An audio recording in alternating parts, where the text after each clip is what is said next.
Vamos lá. Episódio 1/2, Psicologia de Boteco.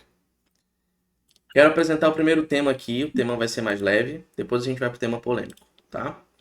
Deixa eu só deixar em tela cheia para ficar certinho. Bora lá. Primeiro tema: Red Pills. O que vocês acham sobre os Red Pills? Nossa, esse é o ponto Esse não é o polêmico. polêmico, no Não é o caso. polêmico. Não, porque Entendi. eu penso assim, o Red Pill acho que a gente vai concordar em maioria. O outro já acredito que vai ficar 50-50. Entendi. Quem quer começar falando? Eu acho que combina mais uma mulher começar falando. Justo. Eu acho que a Maria devia começar porque ela tava falando comigo sobre o Red Pill. Ai, gente, não sei, eu tô com muito ódio no coração. Deixa eu acalmar um pouquinho. Despeje seu ódio. Ah, não, eu não sei. O que que eu vou falar? Eu tava falando pro Rafa que desde ontem apareceu um vídeo de uma pessoa assistindo a um vídeo daquele Gabriel. Como é que é o sobrenome dele? Gabriel Breia. É, de Gabriel Breia. E daí, depois que eu vi esse vídeo, eu nem curti esse vídeo, tá?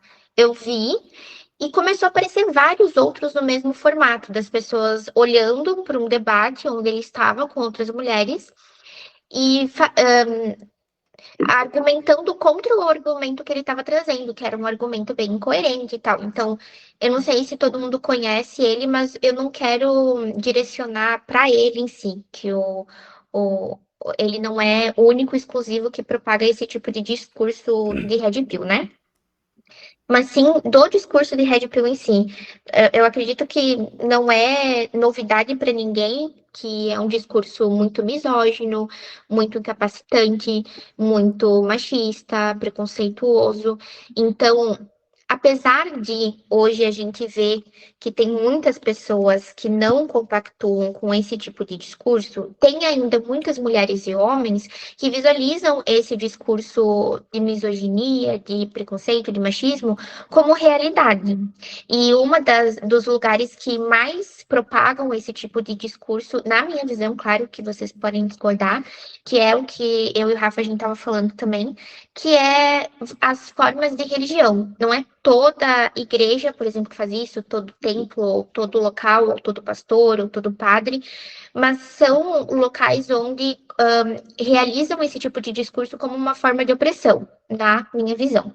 Claro que, por exemplo, eu frequento a, a, a- o espaço espírita, né? Mas eu sempre filtro e onde eu frequento não se propaga esse tipo de discurso, mas eu sei que tem vários outros lugares que sim. Mas eu fiquei chocada com a quantidade de mulheres que ainda aceita como realidade, sabe? E daí, em contrapartida, tu vai e tu olha as estatísticas da quantidade de mulher que está em relacionamentos que tem violência patrimonial, onde a mulher não consegue sair dessa realidade justamente por não ter o seu próprio dinheiro, então acaba ficando muito difícil ela se desvincular. Como que ela vai ter o próprio dinheiro? Como que ela vai sair daquele relacionamento se ela não tem dinheiro para sustentar os filhos, onde o companheiro ou a companheira, né, pode acabar ali monopolizando toda aquela ideia de espaço de trabalho, de dinheiro, de controle de finanças. Então, até me perdi no que eu ia falar, mas eu tava assim bem chocada, porque tu vai e vê nas notícias, as estatísticas são de que cada vez mais está sendo mais conhecido. Eu não sei se está sendo mais conhecido, se está sendo mais divulgado, se realmente está acontecendo mais de fato. O feminicídio, as violências patrimoniais, violências sexuais. Então, assim, é um discurso que toda vez que eu ouço me incomoda profundamente. Pode falar, Rafa. Ah, tá. E daí ontem, inclusive, eu vi um vídeo muito legal de uma mulher que ela tava explicando assim, ela pegou uma concha e foi enchendo de água e falando: ah, esse daqui é o tio que passou a mão na mulher numa festinha de aniversário da outra criança. Ah, esse daqui é quando ela foi promovida e falaram que ela deu pro chefe, por isso que ela tinha sido promovida. E daí vai enchendo a colher.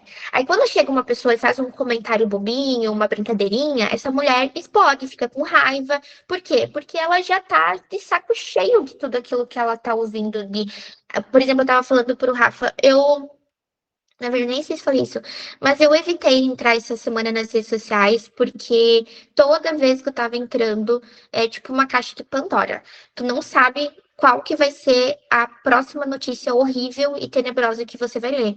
Então, é muito difícil compactuar com esse tipo de discurso. E eu vejo, tipo, na minha família, quem carrega a família nas costas, as gerações são as mulheres.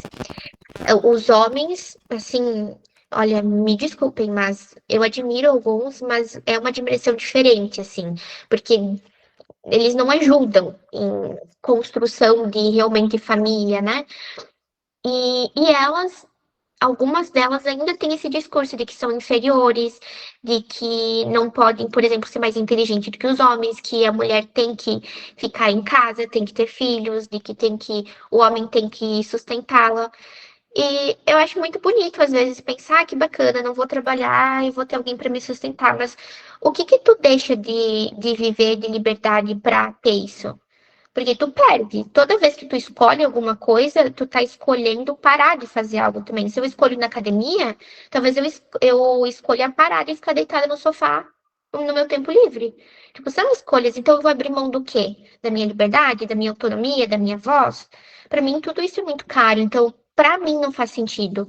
E eu não conseguiria debater com uma pessoa que pensa diferente, porque eu sinto muito ódio, muita raiva. Eu vejo esses debates com as mulheres pleníssimas, escutando e argumentando. Nossa, eu acho elas excepcionais, incríveis, porque eu não tenho essa plenitude. E eu acho que eu nem tenho um argumento suficiente. Eu sinto que eu teria que ler bastante ainda sobre isso, montar muito argumento, porque eu acho que é uma coisa muito profunda, que a gente sempre tem que estar estudando, né? Eu ia Exato, mencionar exato. isso, Chorão. Vocês viram que aconteceu um caso de assédio num condomínio com uma adolescente? Vocês viram esse caso? Nossa, vi, aham. Que ela tava na lojinha, né, de conveniência? Isso. Eu cheguei a ver no TikTok, né? Não foi pelo Instagram.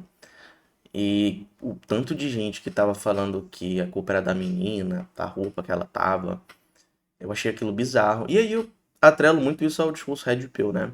Porque aí eu queria levar a debate uma pergunta. Vocês acham que isso é uma reação cultural, todo esse crescimento do movimento Red Pill, né? Ou tem a ver com uma frustração masculina, um ressentimento, talvez? O que que vocês acham?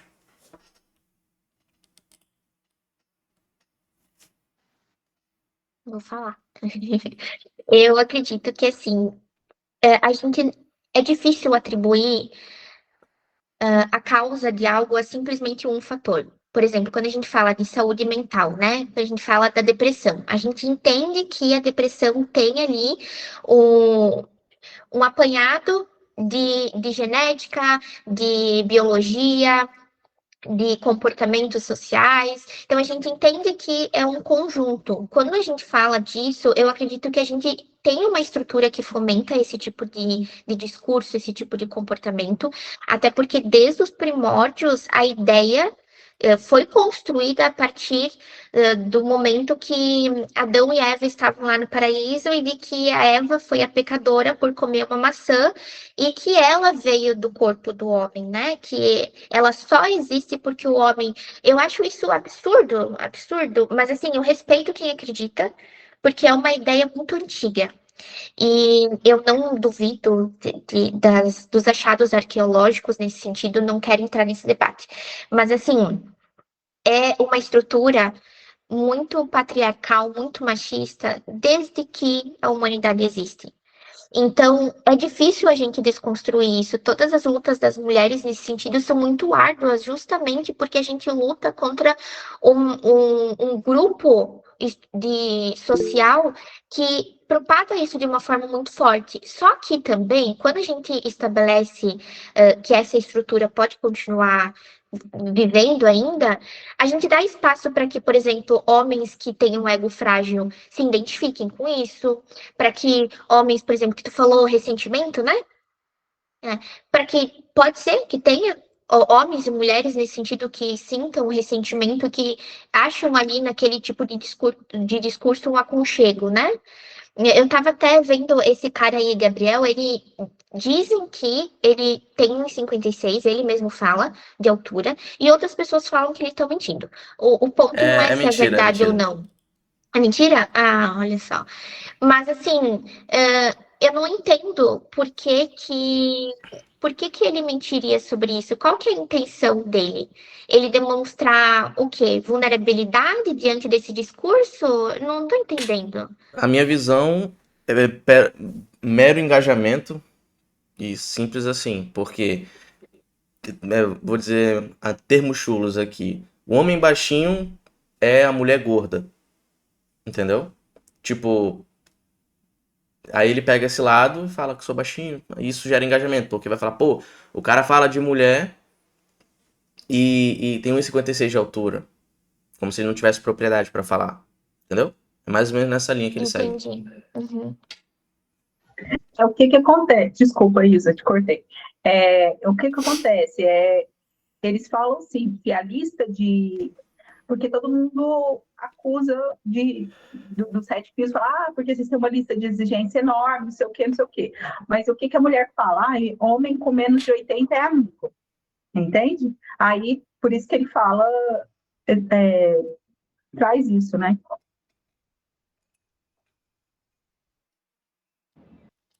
Eu acho que tem uma questão que é muito relevante nesses discursos aí, Red Pill, enfim, tanto de feminismo quanto dessa propagação assim, desse discurso mais machista, que é essa questão de engajamento na internet. Então, eu acho que ambas as partes, né, porque eu acho que mulheres feministas também, dentro do feminismo também existe muita divergência, inclusive, ambas as partes querem lacrar na internet, querem ficar famosas, querem engajamento.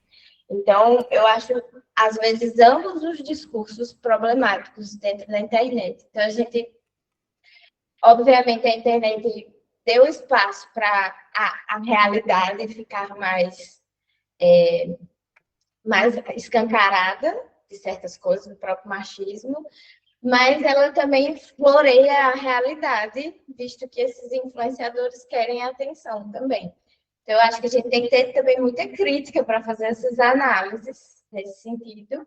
Porque, tipo, esse Gabriel Breyer mesmo, ele é um cara buscando atenção, sabe? Às vezes eu acho que ele nem acredita muito nas coisas que ele fala, tipo, aquele debate mesmo ali é ridículo, é tipo um machista com 30 feministas, as coisas que tipo, ele fala, tipo, você não, por que você defende... tem um negócio que ele fala, tipo, por que você defende mulheres se você é sapatão? Tipo, é uma Não, coisa... ele falou, por que que tu não é casada? Como que tu é casada se tu é sapatão? Tipo, sabe, ele não é burro, sabe? Não é possível. Ele fez isso exatamente para fazer um corte, para as pessoas ficarem, olha, esse cara falou isso. Tipo assim, e a galera dá palco. Que ódio de tudo isso, assim. Eu, quando vejo uma coisa dessa, eu me assusto. Então, para mim, isso é só palco para gente doida mesmo. E engaja, infelizmente engaja. Né? Então, eu acho que esses discursos mais exagerados é puro engajamento. Eu não acredito que isso seja uma amostra da realidade em si. Também não acho que esse discurso red pill ou machista, ele é exclusivo de, por exemplo, exclusivo ou maior, ou é mais propagado dentro de ambientes religiosos. Até pelo contrário, eu tenho visto muitos influenciadores de dentro de instituições religiosas, seja católica ou até cristãos protestantes, que têm uma visão completamente diferente com relação a essas questões, sabe? Que se propõe, às vezes, até discutir questões de sexualidade e O que é muito bacana, porque abre o debate. Então, eu não acho que isso é uma.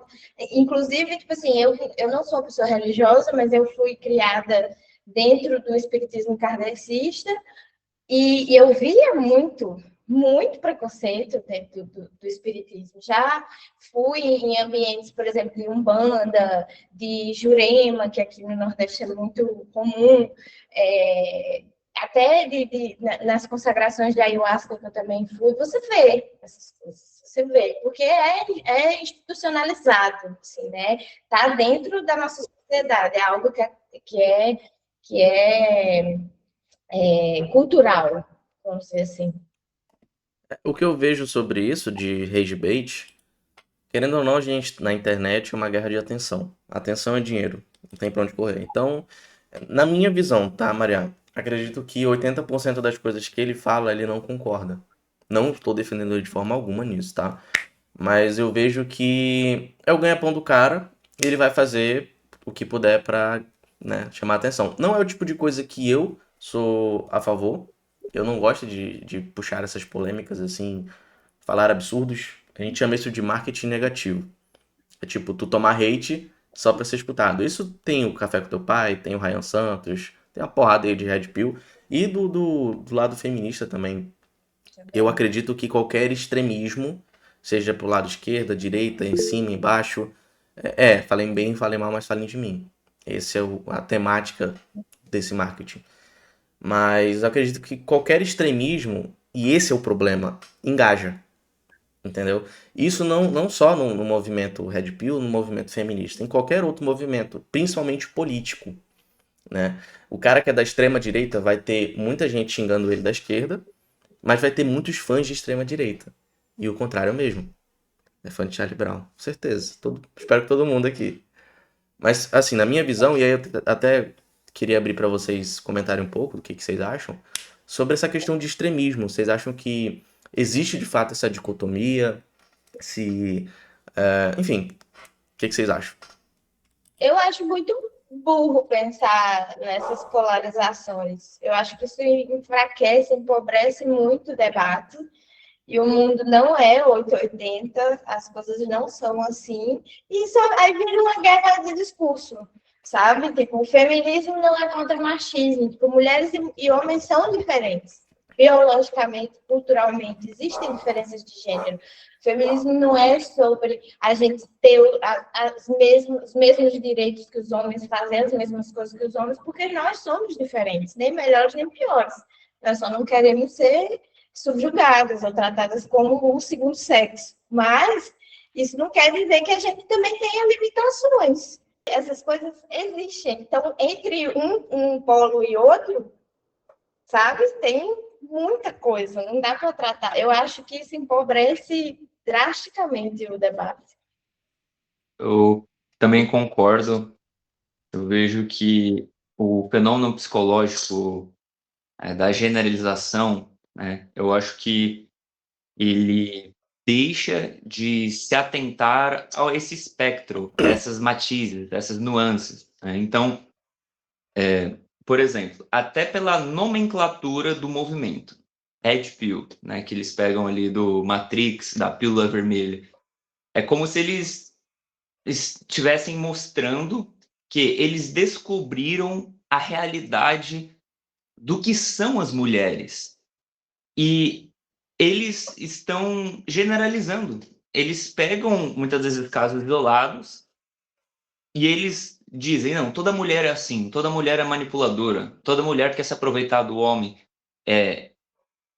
Ou seja, eles pegam... E esse que é o ponto. Assim como existem mulheres que, de fato, querem manipular, existem homens que querem manipular.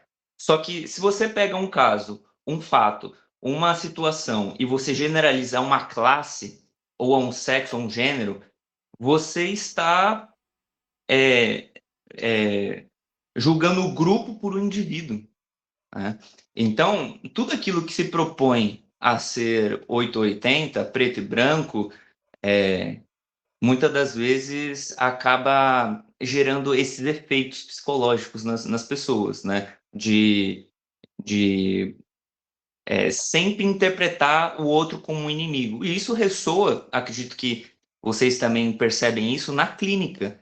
A gente observa discursos, às vezes, nisso, problemas no casamento, em que a mulher tem uma visão que muitas vezes reforça o red pill, ou o cara que muitas vezes tem uma visão que coloca ou quer tornar a mulher como subalterna, uma subserviente, que tem que fazer tudo para ele. Então, assim, eu creio que... e aí também eu volto à pergunta que você tinha colocado, juntando as duas, né? Creio que isso, especialmente, é uma herança cultural, social, e que faz, muitas das vezes, a gente generalizar, né, nos relacionamentos como um todo. Legal, tô abrindo um debate sobre um tema que também tem a ver com isso. E, na minha visão, o discurso Red Pill afeta diretamente a questão do suicídio dos homens, né? Eu tava pesquisando os dados para não falar abobrinha aqui, mas homens cometem 3 a 4 vezes mais suicídio do que as mulheres. A maior taxa é masculina, né? Então, além da questão do Red Pill puxar ali o ódio às mulheres, tem a questão de repressão de emoção, de sentimento. E acredito eu, não sei quem acompanha aqui o UFC, por exemplo, mas eu acompanho bastante. Tem um cara que sempre fala, toda vez que ele tá numa luta, ele fala, galera, homens, falem. Tem poucas pessoas que promovem esse tipo de discussão pro lado masculino. E o Red Pill, na minha visão, atrapalha diretamente isso. Tem o Ryan Santos, né, que eu cheguei a comentar aqui. Eu vi um vídeo dele falando, tipo, eu faço terapia, mas terapia é coisa de mulher. Entende? Tipo, e a galera abraça isso. Manda, Mário. Não, e não só essa questão de não falar, né? A questão que o Red Pill ele impõe umas, às vezes, metas inalcançáveis para alguns homens, né? O homem tem que ser isso, isso, isso e aquilo, né? Até o próprio Calvo do Campari, né? Ele fala de uma coisa que ele é totalmente outra. Ele mora com o pai, ele é feio, entende? Então, assim, eles promovem metas que nem eles mesmos conseguem alcançar, entende? Então, o homem, ele fica pensando, nossa, eu sou insuficiente, eu sou insuficiente, eu sou insuficiente. Aí fica nessas métricas que eles próprios estabelecem e que são totalmente vazias. Uma delas é essa questão, homem tem que ser alto e tal, entende? É um absurdo. E a mulher, tem mulheres que falam isso, óbvio, né? Mas se no final das contas, a mulher ela vai avaliar muito mais o que o homem é do que o físico dele, ao contrário dos homens, que avaliam muito mais o físico da mulher do que ela é, né? Por exemplo, o meu marido, ele é mais baixo que eu, ele é bem baixinho, e eu falo para ele que ele é o maior homem com que eu me relacionei na minha vida. Que a gente é meu segundo casamento, a gente se reencontrou, a gente se encontrou mais tarde, então assim já tem uma vida aí no passado e tipo aí eu falo ainda falo também que o mais banana, o meu namorado mais banana tinha 1,95 m. Então tipo isso não mede, gente. Ele é o maior homem que eu já tive, ele tem 1,60 m. Então assim o que o homem não é a altura, é o que ele é por dentro, é o que ele faz em casa, é o que ele proporciona para a mulher, Tu tem quanto de altura, Mari? 1,65 m. Ele tem menos de 1,65 m? Ele tem 1,60 m. Caramba! E é uma mão da porra. Ele acabou de trazer aqui uma cervejinha para mim, ele tá ali organizando as coisas da casa, ele vem aqui arrumar meu estúdio agora mesmo, entende? A gente é muito, muito parceiro. E não só por isso, sabe? Ele é um homem, assim, tanto vou citar um exemplo, assim, que a filha dele mora com a gente. Ela deixou de morar com a mãe para morar com a gente. Então, para vocês verem quanto ele é um homem bom, né? Então, isso não vale de nada. Não que a gente, mulher, a gente mensura bem outras coisas do que tamanho e físico, né? Shape. Eu concordo contigo, Mari. Mas tem uma questão que eu acho que é relevante, inclusive nós mulheres não temos lugar de fala, que é, tipo assim, a gente fala muito sobre essa questão dos homens, né, lidarem mais com a sensibilidade, de falarem, de fazerem terapia, mas a gente vive numa cultura patriarcal machista, então os homens também sofrem consequências quando eles são quando eles têm esse tipo de comportamento, até por parte das mulheres, né? Então, as mulheres tratam os homens diferente quando eles demonstram maior sensibilidade, quando eles talvez são mais baixos. Não todos, não estou resumindo, não estou generalizando, né? Mas eles sofrem consequências. Então, aquele cara que ele é choroso, ou que ele reclama muito das coisas, que ele não agarra o boi pelo chifre, como diz aqui no Nordeste, ele é tido como inferior, né? Então, assim, não adianta também a gente demandar dos homens isso se a gente também não tem uma estrutura que sustente essas diferenças. Porque tanto esse discurso de voltemos a ser tradicionais, em que o papel da mulher tem que ser dentro de casa cuidando dos filhos e do homem ser provedor, é exatamente uma reação a isso, porque as novas gerações, os meninos já têm um comportamento muito diferente. Né? Eu vejo os meninos mais jovens falando, às vezes, muito mais, discutindo certas coisas, e as meninas estão tipo assim, os caras não são mais como antigamente, né? Porque os caras pagam mais as contas. Porque, então, sabe, eu acho que não adianta a gente ficar também querendo, se a gente não sustenta uma estrutura também para isso. Eu acho que isso é de ambas as partes. Não sei se vocês concordam. Sabe o que eu acho interessante nos debates? Nos debates, não só quando a gente se junta intencionalmente para fazer isso, mas quando a gente tá ali com os amigos, com a família, é que a gente sempre vai ter material para reforçar a nossa visão de mundo. Por quê? Porque existem várias realidades diferentes. Existem isso que você está falando, existem mulheres e homens também que não sustentam esse tipo de comportamento. Existem mulheres acolhedoras, homens mais acolhedores. Eu tenho um tio, por exemplo, que ele é uma das pessoas com o melhor coração que eu conheço. Ele tem os defeitos dele, com certeza. Todo mundo tem. Mas ele é muito bom, assim, um coração enorme. E eu percebo isso que você falou do tamanho. Olha só, eu tenho o filho desse meu tio e da minha tia. Ele é um menino, assim, eu digo que a beleza dele é estonteante, porque ele é tão lindo que às vezes ele me deixa tonta. Porque o olho dele é o olho mais lindo que eu já vi na vida. E foi muito bonito ver ele crescer desde pequenininho, sabe? E a minha irmã também, nossa, os dois são maravilhosos. Mas um grande dilema entre a família era que ele não ia crescer o suficiente, sabe? Para ser um homem. Que o homem não podia ser baixinho. E nossa, cara, foi muito difícil a fazer ele parar de tomar as injeções no início, porque ele queria crescer mais, ser mais homem, né? Que ele queria crescer mais. Sendo que se ele fosse baixinho ou alto, isso não ia impactar no caráter dele, por exemplo, ou no quanto ele vai ser feliz, ou no quanto ele vai fazer alguém feliz. Mas enfim, ele conseguiu atingir uma altura ali que a família dele achou adequada, a mãe e o pai. Ele é bem feliz, mas agora direcionou para outra parte do corpo, o nariz. Então, o nariz dele não é bom. E daí uma coisa que esse Gabriel fala é nariz perfeito, mandíbula marcada, né?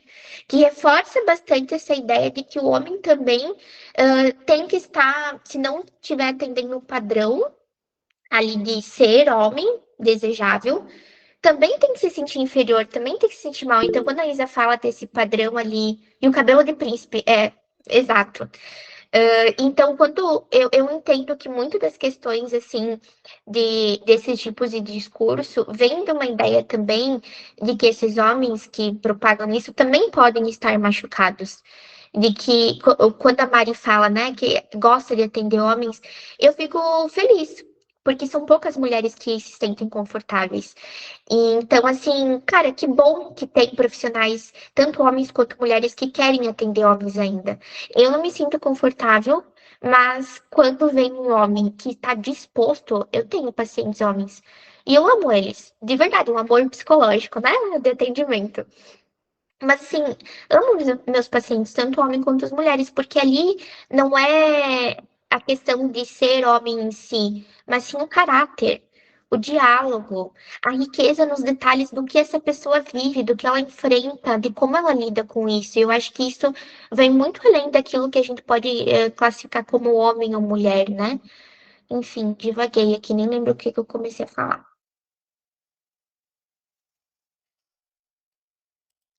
Clebão tá calado?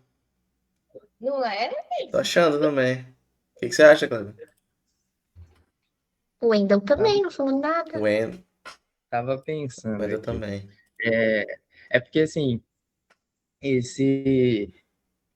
eu gosto desse assunto. E aí, eu acho que eu sou liberal demais para os conservadores e conservador demais para os liberais. E assim, tipo, o discurso Brad Pill, aproveitando uma pergunta que o Rafael fez, eu acho que é uma reação.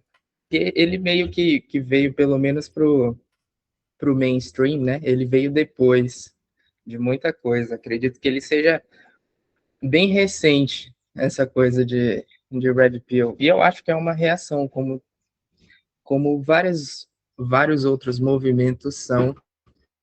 E essa coisa de reação é sempre um ciclo, né? Você força para um lado, aí sempre vem uma resistência muito forte para o outro lado, e aí, quando essa resistência ganha força, vem uma outra para o outro lado novamente, e assim vai. Então, eu acho que o Red Pill é, era inevitável diante de tanta formação, de tanta forçação de um lado oposto a ele. Então, ele veio e, naturalmente, quando uma coisa vem criar resistência, ela acaba, muitas vezes, ultrapassando os limites, porque precisa ter muita força para poder fazer um equilíbrio sustentável, digamos assim, né, para a força contrária. E, obviamente, quando faz, quando faz essa muita força, acaba vindo coisas que a gente, quando para analisar, percebe, não, isso aqui é uma forçação demais. Só que, em um certo plano de raciocínio, era necessária aquela força, porque senão não ia ter força suficiente para a gente chegar nesse ponto e estar conversando algo sobre isso. Então, assim, eu vejo essas coisas como, primeiro, as pessoas que são porta-vozes disso, elas estão fazendo isso porque elas encontraram aquele nicho e ninguém faz nada de graça. Então, elas exploram aquilo porque justamente tem gente que consome. Né? Ninguém vende um algodão se não tiver gente que compre o algodão. Então, se tem gente que consome, ele vai continuar, seja o Red Pill, seja feminismo, seja qualquer outro movimento. Né? Nada está nos holofotes que não tenha gente que consuma aquilo. E se consome, quer dizer alguma coisa para a gente. Né? No sentido assim, a gente, eu falo no sentido assim, a gente que está olhando a psique humana, né? A gente que está tentando entender a mente das pessoas e tudo mais. E assim, nem tudo eu compreendo, obviamente. Mas, com relação à minha experiência profissional, eu vejo que o cara, o jovem que consome o conteúdo Red Pill, isso gera nele alguns problemas de autoestima, de autocobrança e tudo mais, assim como o discurso feminista também gera muitos problemas nas mulheres. Também com relação à autocobrança, com relação à cobrança aos seus parceiros. Então, existe esses problemas que todo movimento acaba causando nos seus adeptos. No Red Pill não é diferente, né? Tem muitos homens que se acham, vamos dizer, incapazes de serem maridos. e principalmente se juntar o cara que consome conteúdo Red Pill com uma esposa que seja feminista, ou que consoma conteúdo feminista. Isso acontece muito. É tipo um relacionamento entre um TDAH e um autista. Isso acontece muito, né? Ou seja, tô falando em estereótipo, mas é do tipo assim, da mulher ou do cara que é muito extrovertido e o seu parceiro que é introvertido e tudo mais. Isso acontece, é aquela coisa dos opostos, né? Em uma certa medida, isso existe verdade. O problema do, do ditado é que quando alguém fala sobre um ditado, né, os opostos se atraem, as pessoas levam como se fosse uma verdade absoluta. Não é, é o estereótipo da coisa. É o estereótipo. Quando fala de, por exemplo, que a mulher tem que ficar em casa, o homem tem que sair para trabalhar, é o estereótipo da coisa. Existe uma a própria simbólica, quando a gente pega virtudes que simbolizam o masculino e virtudes que simbolizam o feminino, a gente encontra, né? Quando eu falo simbólica, eu estou falando o estudo das mitologias e tudo mais, mitologia grega, egípcia, enfim. As virtudes que simbolizam o masculino, elas estão sempre ligadas àquilo que você tem que buscar para conquistar. Então, por exemplo, sei lá, vamos pegar um personagem famoso, sei lá, o Hércules. O Hércules é um personagem da mitologia grega, acho que já assistiram aos filmes antigos, né, do Hércules, tinha os desenhos e tudo mais. Na mitologia grega, era imposto para ele vários trabalhos, tanto que ficou famoso no meio dos coaches de Instagram falar sobre os 12 trabalhos de Hércules. Esses trabalhos eram sempre coisas que o Hércules precisava enfrentar para conseguir. Então, não vou me aprofundar nisso, né? Mas então, tudo que está associado ao masculino é algo que você precisa sair do seu ponto inicial para conquistar, né, num ponto final. Tudo que está simbolizado a virtudes femininas não é algo que você precisa conquistar, mas é algo que você precisa manter. Então, é como se o simbolismo feminino seja. Você já tem a graça, você já tem a divindade, e você agora só não pode corromper isso. O masculino é o contrário. Você não tem divindade, você não tem graça, você precisa conquistar. Então, esse tipo de visão, esse tipo de simbolismo, muitas vezes gera uma distorção na sociedade ou em quem ensina e tudo mais, e traz para uma questão muito mais vulgar, muito mais prática, no sentido de falar, então a mulher tem que ficar em casa, então o cara tem que sair para trabalhar, porque tem que sair de um ponto A para um ponto B e tudo mais. Só que as questões simbólicas são muito mais coisas, vamos dizer, de construção de personalidade, de construção de psicológico, de construção mental, do que necessariamente numa organização, sei lá, cultural, em casa, né? Ou seja, o que eu quero dizer com isso é que existe certas verdades no meio, tanto do Red Pill quanto de qualquer outro movimento, só que essas verdades, elas precisam ser justamente vamos dizer, adentradas para a gente procurar entender o processo que deu origem àquela coisa. E não necessariamente pegar o resultado final daquilo, que é uma variação de uma raiz, e tentar entender todo o resto. É o contrário, né? A gente primeiro escava para poder entender o que deu origem àquilo, qual foi o ponto que as coisas acabaram se ramificando e muitas vezes para um galho podre, vamos dizer assim. Então, enfim, a questão do Red Pill, eu vejo que existe realmente um certo sofrimento que causa na pessoa que é adepta, assim como outros movimentos também o fazem. E no Red Pill especificamente, esses sofrimentos estão nessa questão da autocobrança, né? O homem acaba não se sentindo suficiente para poder suprir a família, seguir o seu papel ali, na sua função, dentro de um casamento, ou ele se acha bom demais para ter uma mulher, né? E aí já entra numa coisa mais caricata, que eu já vi vários vídeos engraçados, inclusive, que o cara é tão macho, mas tão macho que ele gosta de outro macho. Então, tipo, existem essas variações que eu acho geniais, as sátiras diante de qualquer movimento. Pode falar, Maria.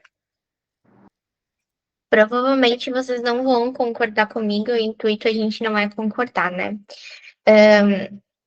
Eu me perdi um pouco, às vezes, no teu discurso, você falou sobre várias coisas, eu fiquei divagando sobre as coisas, e quando eu voltava, eu estava falando de outra coisa, eu tentei acompanhar. Eu não acredito que a ideia de que o homem não é divino e por isso que ele tem que conquistar. Eu entendo como a ideia de que o homem nessa premissa que tu apresentou, né?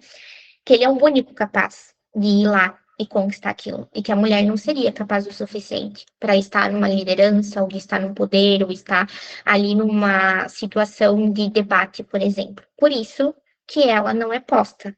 Não simplesmente por ser uma figura imaculada de eu não entendi muito bem o que quis dizer, dela ser divina, de algo nesse sentido, né? Mas acredito que eu achei interessante o rumo que essa conversa tomou, justamente porque acabou se defendendo muito o quanto impacta na saúde do homem. E eu entendo, de fato, compreendo muito o que impacta. Mas olha a diferença do impacto que causa no homem e na mulher. O impacto do homem é o quê? Ele se sente mal psicologicamente, emocionalmente. Ok, a mulher também. Só que a mulher também acaba sofrendo violência sexual, violência física, violência patrimonial, feminicídio. Então, eu acredito que os impactos, eles são bem diferentes e que não é errado também a gente olhar, assim, por quanto ao sofrimento da mulher. Eu entendo que há o sofrimento do homem, mas que, assim, quem que tá propagando? Quem que é o responsável pela maioria dos feminicídios, pela maioria dos estupros, pela maioria das violências? É o próprio homem. Se esse homem está em tanto sofrimento, ele também está causando muito sofrimento. Tu vê a mulher em sofrimento calada, a mulher em sofrimento reclusa, com vergonha, com dificuldade. Então, assim, acho que é muito bonito a gente também integrar esse homem no cuidado. A gente tem que, por constitucionalidade, a Constituição ela afirma que a gente tem direitos iguais perante a lei, tanto homem quanto mulher, e somos dignos de cuidado, sim. Mas eu acredito que tem que ter muito cuidado nesse discurso em só fomentar assim que o homem coitado, né? E tanto é que eu acredito que um ponto da visão, né, que vocês trouxeram de que esses discursos Red Pill, eles não acreditam em tudo que eles falam e que é muito por engajamento, eu concordo em partes. Eu concordo que muita coisa é engajamento, a gente vê pessoas de vários tipos de idades e vários tipos de gêneros fazendo várias coisas por engajamento, que são coisas, assim, que a gente pode considerar, no mínimo, decisões duvidosas, né? Mas olha o quanto de pessoas que seguem esse tipo de gente nas suas ideologias. O quanto que tem gente que faz isso fora do ambiente social de Instagram, de redes sociais, de TikTok e afins, porque realmente acreditam. Então é aquilo que estavam falando, né? Só vendem um algodão porque tem alguém que compra. Então, se eles estivessem só falando isso e não acreditando, mas que ninguém levasse em consideração, que ninguém tomasse como verdade e que isso não impactasse negativamente toda uma sociedade, então eles não teriam engajamento nenhum. Mas eles têm porque tem muita gente que compra como verdade. Então, eu só queria falar um pouco sobre isso, mas eu entendo que talvez vocês não concordem. Maria, eu concordo em parte com o que tu está dizendo, mas também tem uma coisa assim que eu vejo também as pessoas comentando, é muito sobre às vezes a gente ficar. Porque assim, como eu sou das terapias contextuais, eu gosto muito de pensar em contextos, né? Então, se a gente fica analisando ou pegando, às vezes, discursos talvez mais eurocêntricos, escolares, às vezes, da nossa cultura, eu sei que hoje a gente vive uma globalização, mas talvez essas ideias de feminino e masculino, elas não sejam universais. E às vezes eu tenho a sensação de que isso é tratado como algo universal. Eu acho que depende muito das condições de temperatura e pressão do contexto ali para que isso seja entendido e trabalhado. E às vezes eu tenho a sensação de que vira uma guerra dos sexos e uma hierarquia a respeito de quem está sofrendo mais violência, sabe? O feminicídio, ele é obviamente horrível, assim, obviamente os homens são violentos, vivemos numa estrutura patriarcal machista que é extremamente danosa para as mulheres. Mas aí a mulher sofre mais do que os homens, e aí fica essa briga. Enfim, eu não estou querendo dizer que os sofrimentos são iguais, as violências são iguais, não é nesse sentido. Mas nesse sentido de que eu acho que essa perspectiva não leva a lugares muito, sei, produtivos, porque a mulher fica, claro, nós vamos continuar sofrendo violência, vai continuar sendo horrível ver mulheres morrendo e homens sendo os autores dessas violências e vivendo numa estrutura em que isso é reforçado, não só de mulheres adultas, mas de crianças, o que a gente tem visto a respeito de pedofilia, enfim, isso é horrível, e a gente vive numa cultura em que isso é normalizado, né? Mas existe também sofrimento nos homens, né? Essa estrutura também causa sofrimento nos homens. E eu não sei se colocar nessa perspectiva leva a gente a tentar solucionar isso, sabe? Porque eu acho que tem que ser uma análise também contextual, de contexto. O que se dá nesse contexto, como que isso afeta as partes e o que é possível de trabalhar nesse sentido. Eu não sei se... Não, eu entendi. E tem verdade no que tu falou em algumas partes, assim, ao meu ver. Não há debate de quem sofre mais. Não é esse o ponto, de quem está sofrendo mais. O sofrimento é uma experiência única, individual. Não tem como a gente mensurar isso. Mas quando a gente olha para o contexto, análise de contexto, a gente deve olhar para as estatísticas também. E quando a gente olha para as estatísticas, a gente vê a realidade. Não é um debate de quem sofre mais, de quem morre mais, de quem sofre mais abuso. Mas a gente não pode ignorar que estatísticas existem e que, para a gente falar em contexto, a gente tem que olhar para elas. Então, quando a gente fala ali, por exemplo, das estatísticas, né, de que eu tinha visto isso também, Rafa, de que homens cometem mais suicídios, né? E dentro disso também, uma vez foi falada na faculdade de que idosos também têm altas taxas de suicídios, né? Por razões diferentes, contextos diferentes. Mas, assim, o sofrimento, ele é humano. Ele é inerente ao ser humano. Então, não tem como a gente falar que só homem sofre e só mulher sofre. Mas os sofrimentos são diferentes. Então, se a gente... Oi? Todo mundo sofre. Exato. Todo mundo sente medo, todo mundo sofre, todo mundo pode estar sujeito a uma baixa autoestima. A questão é que os sofrimentos são diferentes, a forma que esse sofrimento é tratado é diferente. É isso. Eu concordo com você nisso, totalmente. Concordo também.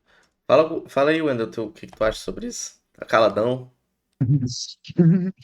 Eu acho muito complexo de organizar meu pensamento, porque para mim é 100% um rolê de gênero isso.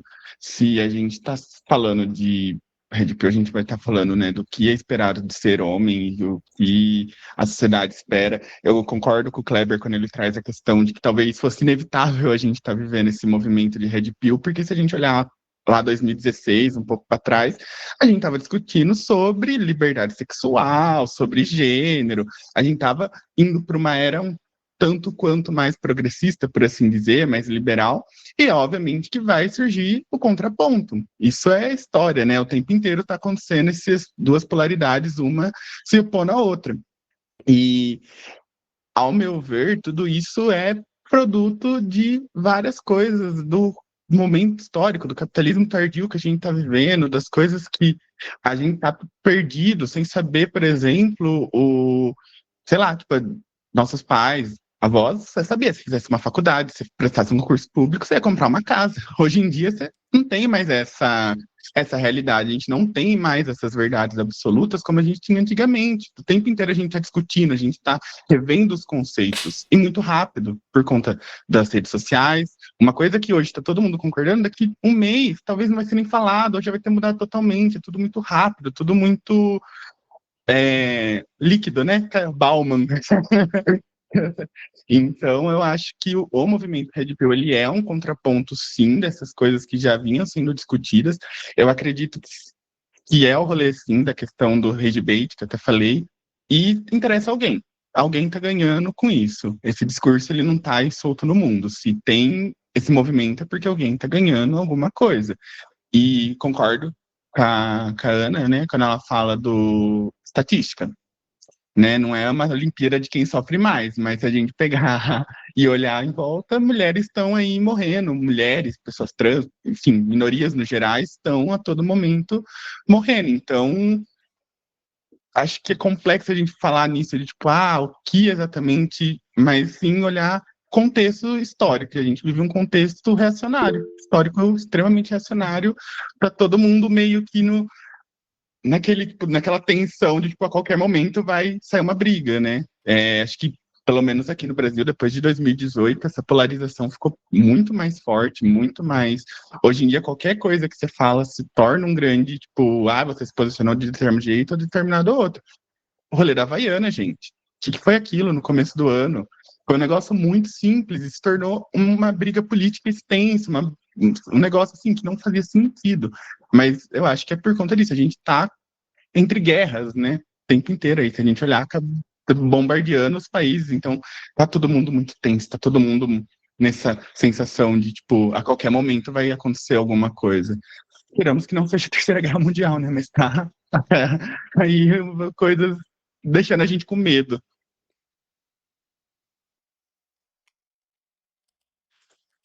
Pode falar, Mari. Então, pois é, aí o que você estava falando, né, da questão do sofrimento e tal, das estatísticas, mas o que eu vejo é que, igual o suicídio, né, eu fui muito polêmica naquele caso, não sei se vocês acompanharam, do cara de Tumbiara, interior de Goiás, que matou os 2 filhos, né, e se matou depois, né. Muita gente falou que era premeditado e tal, e eu falei que foi um surto, por quê? Porque ele matou os meninos e se matou depois que ele recebeu as fotos, assim que ele recebeu as fotos do detetive que ele tinha contratado, né? Então, aí, o que eu coloquei? Que, tipo assim, ele estava tão preso a essa família perfeita que ele tinha, entre aspas, porque na verdade não tinha, ele traía a mulher já traía ele fazia um tempo, era um rolo lá, né? Mas, tipo, ele estava tão preso que dessa família de margarina lá, que ele tinha que construir, que ele tinha que ter aquele estereótipo, que quando ele viu aquilo ruído realmente, né, ele falou assim, não, eu prefiro acabar com tudo do que viver divorciado, etc. Então, eu acho que é isso que é a relação do peso que tem, né, da relação, com esse machismo que o homem coloca. Então, assim, eu não acho que o negócio foi, eu fiz isso para minha ex-mulher sofrer. Não, eu acho que foi um sofrimento interno dele. Ele queria uma família perfeita e essa família perfeita não existe.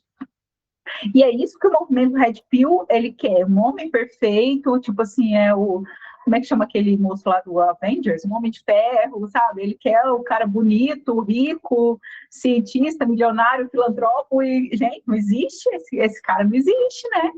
E essa família de Margarida também não existe. E aí, quando o cara vê isso ruindo, aí ele se matando.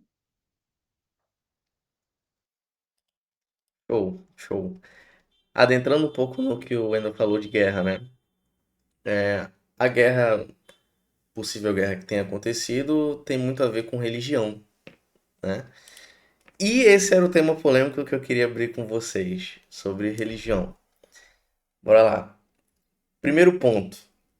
Vocês acham que a religião realmente ajuda as pessoas ou atrapalha em relação à saúde mental? Abrindo minha visão. Já adentrando no primeiro papo, né?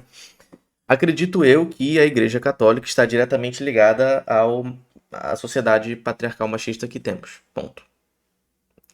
A Maria, quando eu estava conversando com ela mais cedo, ela comentou, né, da questão do Adão e Eva. A mulher veio do homem, saiu da costela do homem, ela mordeu o fruto, a culpa foi dela. Então, acredito eu que na religião e toda a construção da Igreja Católica e das narrativas da Igreja trouxe a visão que a gente tem hoje em relação por dizer assim, os preconceitos que temos hoje. Mas eu queria entender a opinião de vocês em relação a isso, como a religião está atrelada dentro do machismo e se ela ajuda ou atrapalha de fato na saúde mental. Manda, Wendel. Esse senhor, hein? Falar de religião, ainda mais sendo psicólogo que tem fama de ser ateu, né? Todo mundo, não sei vocês já passaram por essa experiência de alguém vir falar e falar assim: você é psicólogo, você não acredita em Deus, não acredita nessas coisas. Então a gente tem essa fama aí do ateísmo, né? Não sei em que momento histórico isso aconteceu de relacionar o psicólogo com pessoas ateias, né? Mas enfim, Rafael, para mim, 100% o que a gente está vivendo é consequência de uma construção cristã. A gente, o tempo inteiro, é atravessado, por mais que aqui cada um possa ter tido uma construção religiosa diferente do padrão cristão, mas assim, o país é cristão. Por mais que o Estado é laico, a maior taxa das pessoas são cristãos. Então, nosso pensamento é cristão. Em maior ou menor nível, a gente aprendeu isso e a gente reproduz. Tem coisas que às vezes a gente nem pensa que é e é. Por exemplo, vamos, sei lá, pegar a questão da sexualidade. Por que que a gente reprime tanto? Porque é um pensamento de que você não pode vivenciar sua sexualidade da forma como você bem entender. Por que que a gente não tem, sei lá, liberado no Brasil poligamia? Porque é um pensamento cristão de que homem e mulher e pronto, acabou. Então, assim, é inevitável que é uma coisa que molda a nossa percepção de mundo, esse pensamento religioso. Até a própria pessoa ateia, muitas vezes você vai conversar, ela vai te dar um monte de razão, ela vai saber, às vezes, mais do cristianismo do que uma pessoa que é cristã. Ela vai construir essa narrativa do tipo, não, porque eu não gosto disso, não sei o quê. E acho que ela é válida na questão de saúde mental.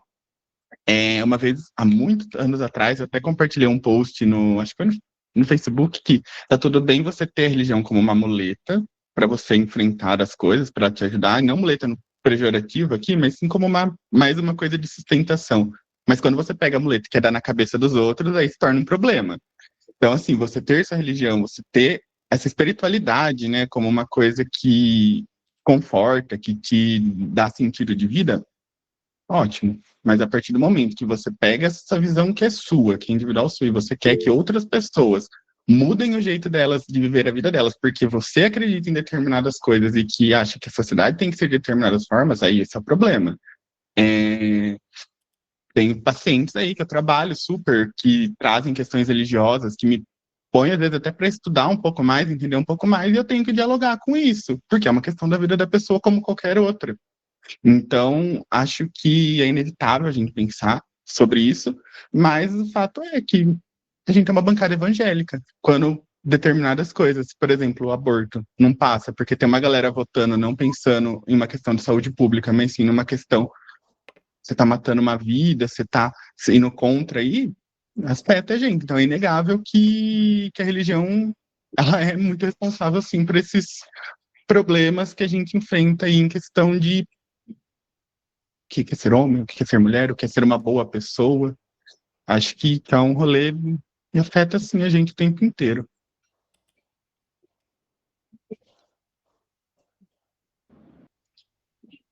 Eu acho que é isso mesmo, Wendel.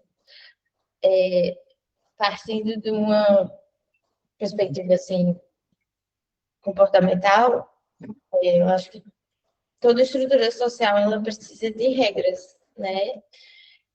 Então, fatalmente, qualquer estrutura social vai caminhando no sentido de estabelecer regras que eu, do meu ponto de vista, isso tende a ser algo orgânico, se a gente tiver um pensamento primitivo, assim, né?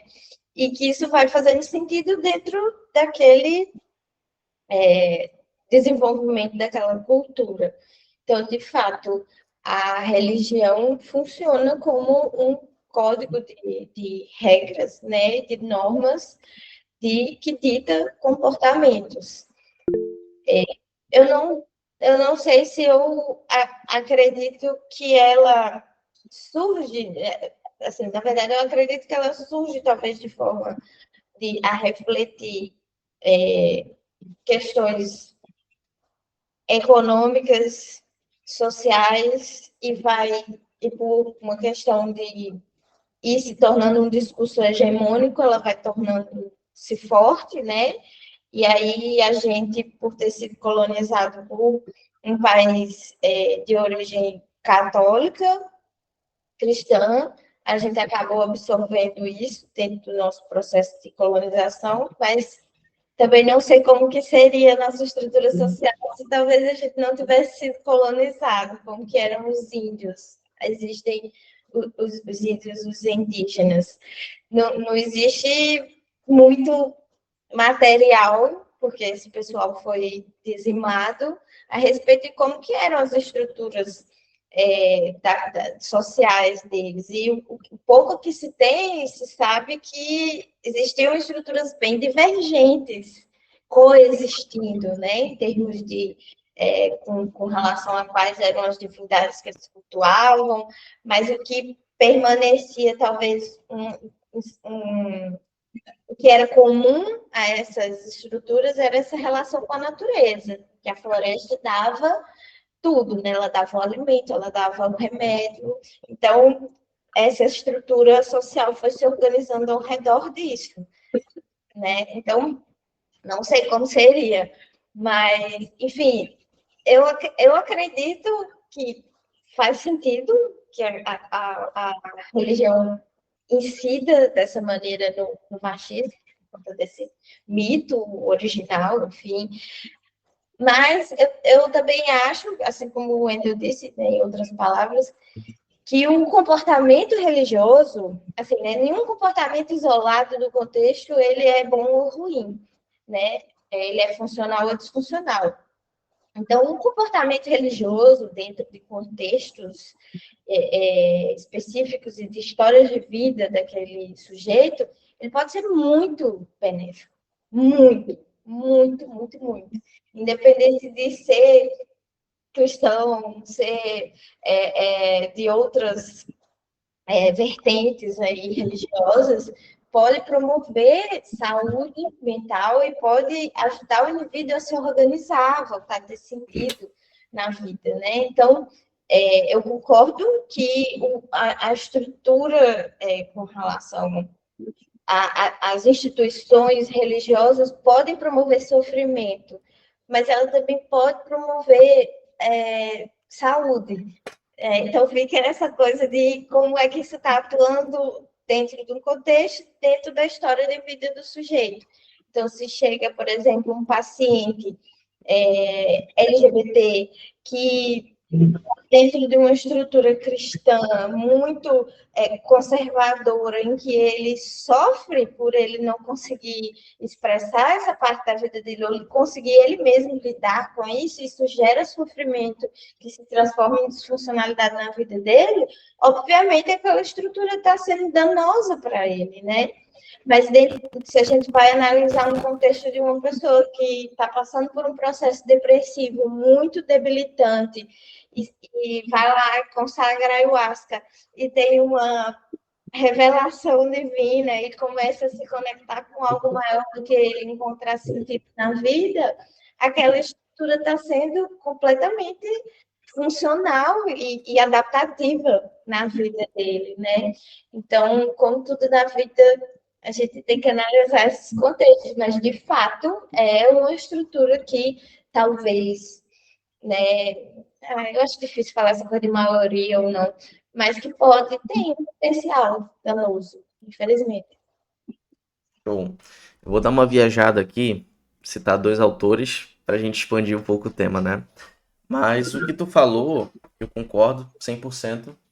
E aí eu queria mencionar uma frase de Nietzsche. Não vou lembrar especificamente o que ele fala exatamente, mas eu vou dizer a ideia central. Ele fala que os humanos criaram os deuses para explicar o que eles não conseguiam explicar, né? Então acredito que nas adversidades da vida do sujeito, ele tentar achar uma explicação divina pode ser benéfico, assim como pode ser maléfico. Vocês já leram Foucault? Michel Foucault? Não? Panoptismo, já ouviram falar? Tá. Quem não ouviu, resumindo. Panoptismo tinha lá uma prisão que ficava uma torre no centro e a prisão era um círculo, né? Meio que era muito longe essa torre, eles não conseguiam enxergar para onde que o farol estava indo, para onde os vigilantes estavam olhando. Então eles não se rebelavam porque não sabiam quando que eles estavam sendo olhados ou não. Então a ideia que o Foucault fala é que a gente sempre está sendo vigiado, né? Ele fala sobre instituições. São 3 instituições que o indivíduo passa. Começa com a família, onde ele aprende os valores e tudo mais. A igreja, que é a segunda, que ele passa por, se eu não me engano, são regras sociais. E o terceiro é o trabalho ou a escola, que aí ele aprende a ser produtivo, né? E aí a igreja, pelo menos para Foucault, ela molda o caráter do ser humano. Se a gente for olhar para um contexto histórico por muito tempo, é que hoje que está sendo mais polarizado essa ideia de não ser cristão ou não ter uma religião específica. Mas se a gente for botar 100 anos atrás, era muito comum a maioria das pessoas serem religiosas, né? Então, por muitos anos da história, ou muitos séculos na verdade, a igreja moldou o comportamento humano e as crenças que até hoje existem na sociedade. Falando disso, acredito eu que tem sim pontos que são benéficos, como a Isa falou, e principalmente em adversidades da vida, mas, todavia, entretanto, como a gente estava falando do primeiro tema, tem muito extremismo. Não são todos os cristãos, mas tem muitos cristãos que seguem essa linha do caga-regra. A minha verdade é única, o meu Deus é o certo, de vocês é o errado, ou você está errado, você vai para o inferno por não acreditar. E aí vem a bancada evangélica, o catolicismo, novamente, não estou generalizando, mas pegando fatos que acontecem. Vão cagar regra com questão do aborto, cagando para a saúde pública, né? Tem a questão do público LGBT. Acredito eu que a homofobia está diretamente ligada também à religião. Exato. Mas, enfim, vou deixar o Wendel falar aí.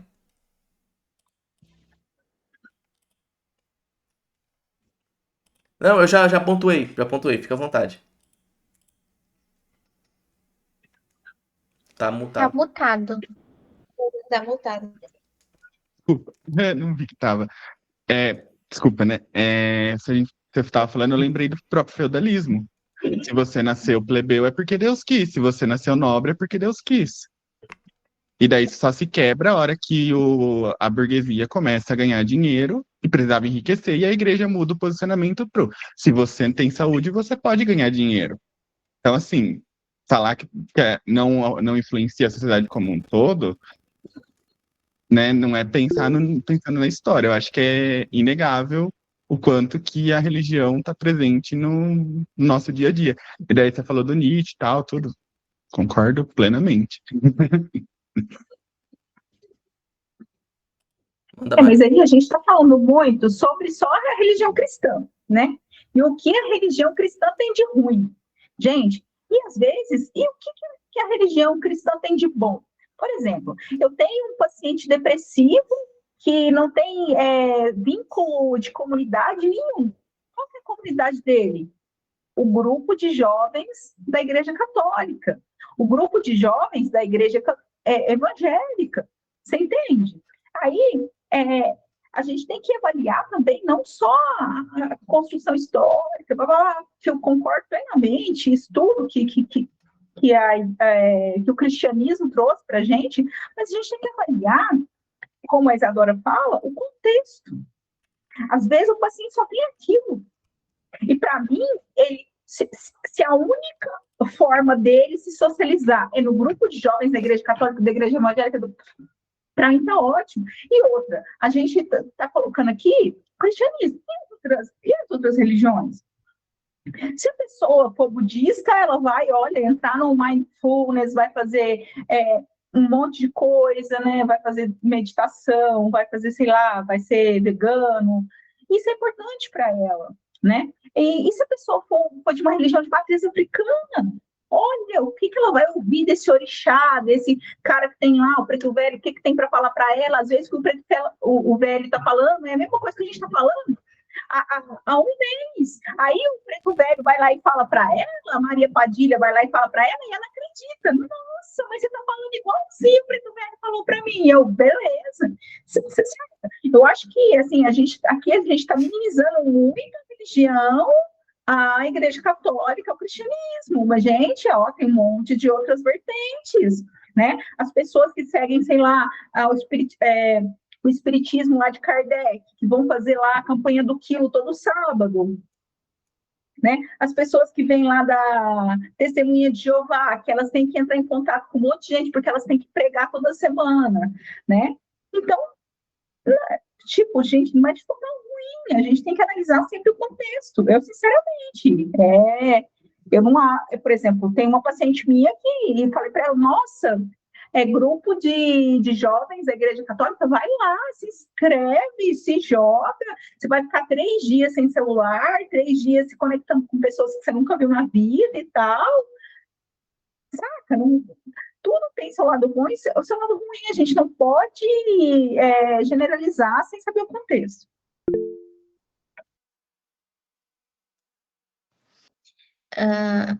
Eu adorei esse tema, achei muito bacana. E tudo que vocês estão falando, de fato, faz muito sentido, tipo, muito sentido mesmo. E eu quero só colocar duas coisas bem rapidinho. Analisar o contexto, no meu ponto de vista, também analisar a história, na minha percepção. Eu acho que sim, é muito importante. E às vezes eu penso, gente, aí é uma reflexão mesmo, tipo, não é uma afirmação. Às vezes eu penso, será que é a religião em si ou a pessoa que propaga a religião através da própria lente, através da própria interpretação, sabe? Porque se tu der eu vou falar do que eu mais conheço aqui, né? Se tu der a Bíblia, se tu der o livro de Allan Kardec, se tu der ali a tábua lá dos 10 mandamentos. Não sei se foi numa tábua ou numa pedra, agora me perdi. Mas acho que foi numa tábua. Foi numa pedra. Pedra? Era pedra? Tá. Cada um vai interpretar de uma maneira diferente. E se cada uma dessas pessoas decidir pegar um grupo para falar sobre aquilo e aquele grupo seguir, vai ter caminhos que essas pessoas vão seguir de forma diferente. Então, às vezes eu penso, né? Muito acontece com a gente pode falar uma coisa, mas aquilo pode ser distorcido ou pode ser compreendido da forma que a gente queria. Então, às vezes eu penso, sim,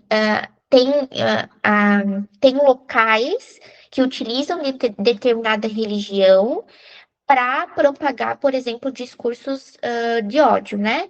Mas também tem pessoas que interpretam muito na base do que pode ajudar de fato. E eu concordo que pode prejudicar e pode ajudar. Eu acho que tudo na vida, né? Se a gente consumir um alimento, por exemplo, é bem simplista isso que eu vou falar, né? Mas um alimento ali, tipo, uma vez na semana, que é bem calórico, talvez não faça tanto efeito negativo pro nosso corpo. Agora, se todo dia a gente consumir aquele alimento calórico em todas as refeições, provavelmente vai fazer mal, mesmo que seja um pouco, vai ter um impacto diferente. Então, acho que era isso que eu queria falar, mas assim, ó, eu gostei muito do que vocês falaram, todos vocês, de verdade. Não, eu concordo 100% contigo, Maria. O ponto não é a religião em si, e sim quem administra, né? Como é que ela é expandida, vou dizer assim. Existe uma diferença, né, entre religião e religiosidade.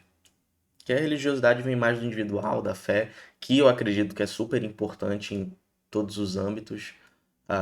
Serve como um propósito para muita gente, como a Mari falou. Tem gente que só tem isso, né? Ou pode servir como uma certa muleta. E claro, falar que Deus é bom que estraga o fã-clube. Perfeito, exatamente, eu concordo 200% com isso.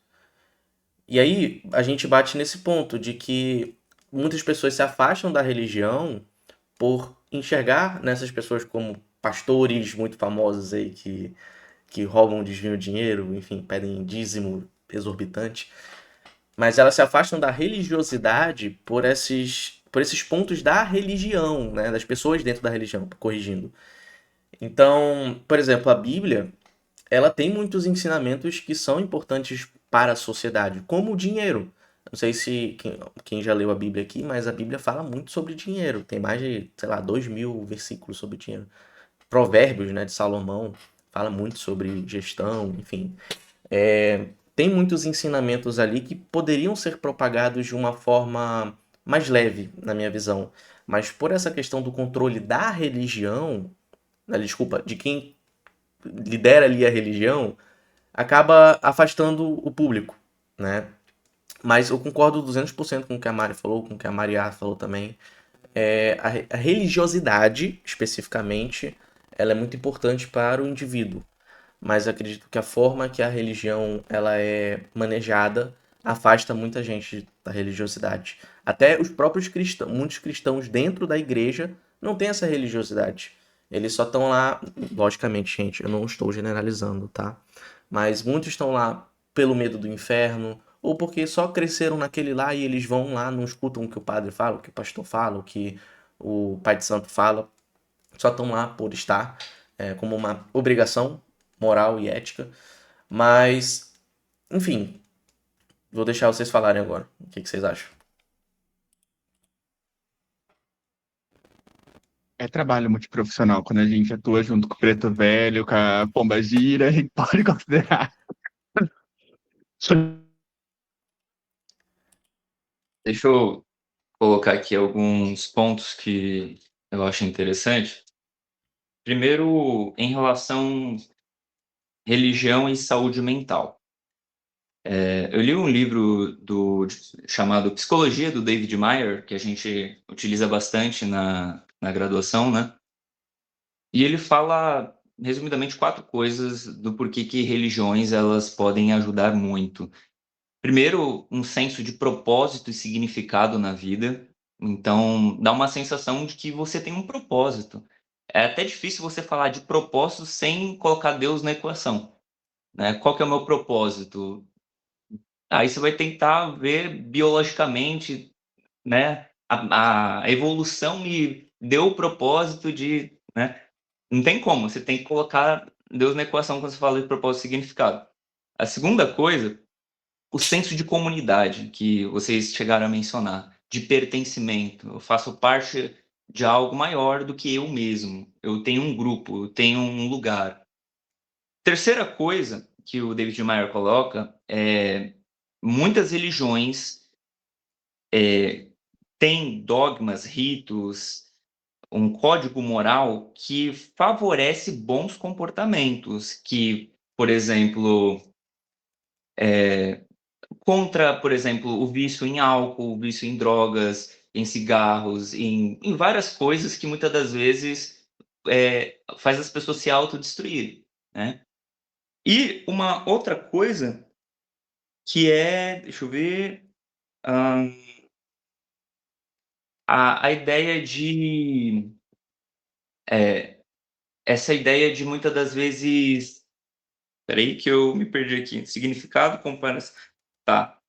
A comunidade e faz as pessoas muitas das vezes terem uma esperança, muitas das vezes uma esperança que pode ser ilusória, como pode muitas das vezes dar um significado em momentos que a pessoa não tá vendo, tá tipo num poço sem sair, tá? Mas agora vamos falar, colocando aqui em tudo que vocês pontuaram, o que eu vejo. Assim como nós somos aqui, todos nós somos psicólogos, a gente entende que muito do que acontece na nossa vida, muitas das vezes é fruto da nossa interpretação. Mais importante do que acontece em si é como nós vamos interpretar os nossos pensamentos. E eu acredito que a vida é interpretação, né? Dentro por exemplo, do estudo da Bíblia, talvez eu seja dentre os que estão aqui aquele que se coloca também para estudar muito a Bíblia. Eu sou cristão dentre os que estão aqui. E eu vejo que muito é interpretação. Existe uma ciência chamada hermenêutica, que é o estudo da interpretação e exegese da Bíblia. E se você olhar a Bíblia em si, e se você pega um livro como esse, que foi um dos livros que eu li esse ano, Habilidades Sociais, o Modelo de Jesus, aqui a gente tem Zilda Delprete e Almir Delprete, que são referências em habilidades sociais aqui no Brasil. Quando a gente vai falar de habilidade social, não tem ninguém melhor, com mais propriedade, com mais embasamento do que eles. Eles analisaram Jesus do ponto de vista das habilidades sociais. E ele mostra que Jesus, ele trouxe uma revolução de relacionamentos, outros paradigmas. E se você pegar os discursos, o ensinamento dele, ele colocou a mulher de novo num lugar que as religiões não tinham colocado. Quando tentavam apedrejar a mulher adúltera, por exemplo, em João 8, Jesus foi aquele que defendeu a mulher e falou assim: olha, quem não tem pecado, atire a primeira pedra. Né? E a famosa frase que a gente conhece, quem não tem pecado, atire a primeira pedra, é a frase de Jesus defendendo uma mulher.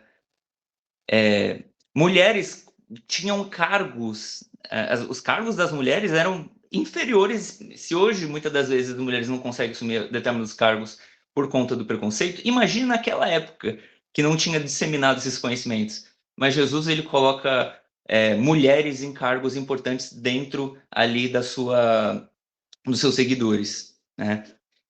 Jesus, ele ensina mulheres. Mulheres não tinham esse direito de ser aprendizes. Então, assim, eu entendo que a religião em si, ela pode ser muito maléfica. Eu não digo que os discursos, que ramificações, braços de uma determinada ideologia não pode fazer mal. Assim como nós falamos aqui do Red Pill, do feminismo, de algumas variações que fazem mal, existe, claro. Existe várias ramificações do catolicismo, do cristianismo, da fé cristã. E também, se a gente expandir isso, o islamismo, por exemplo, que a mulher tem que usar burca, não pode ter prazer nas relações sexuais, tem vários outros problemas. Então, creio que, resumindo aqui a minha fala, a religião pode ser um grande catalisador de saúde mental. Depende de onde a pessoa está, qual a religião, do que é pregado, do que é ensinado, e aqui é o nosso papel enquanto psicólogos em dar um senso crítico, em dar uma consciência para as pessoas que estão frequentando a sua fé, né? E é isso. Passou, concordo 100%. Foi legal o que o Matheus falou sobre o ponto do Islã, porque era uma coisa que eu estava me perguntando com relação à acusação sobre o cristianismo em relação a repressão, porque o pouco que eu sei do Islã é muito mais repressor, em uma medida até física, do que necessariamente mental. Muito mais física e mais também mental. Só que, assim,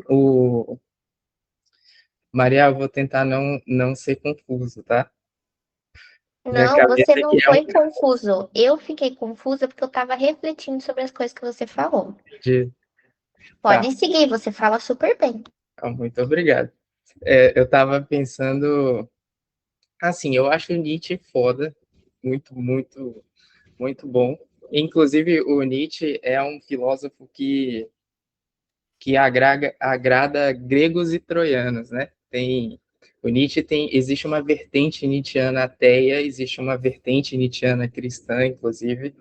E, por exemplo, o Matheus leu falou sobre um autor que eu não conheço, mas eu me lembrei do Viktor Frankl com relação a o Viktor Frankl basicamente trouxe a ideia da religião como necessidade dentro de um contexto psicoterapêutico.